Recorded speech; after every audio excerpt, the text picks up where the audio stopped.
Ég heiti Fannar og ég er framkvæmdastjóri hjá Sýru ehf.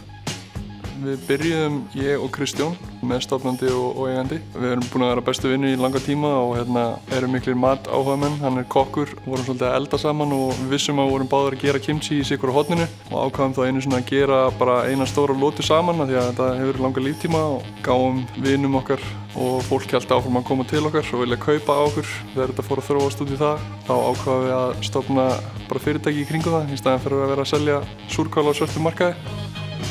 Við erum bara með eina vöru til að byrja með sem er kimchi, það er súrsað grænmeti af svona kóreskri hefð. Við byrjuðum að framleiða hérna í eldstæðinu. Þar voru nokkur framleiðendur sem höfðu áður tekið þátt í uppsprettunni og fengið styrk sem hafði nýst þeim vel.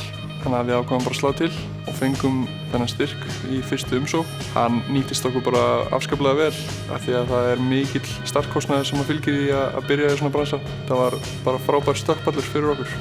Það sem er sérstakt við okkar kimchi á íslenska markaðinum er að við erum að nota kínakál eins og er kannski oftast í svona hefðbundnu kimchi í Kóreu til dæmis.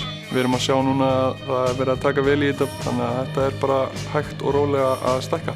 Annars erum við bara með vel þróaða og góða matvöru sem við erum stoltir af og við finnum það líka frá fólki sem er að koma og gefa okkur endurgjöf.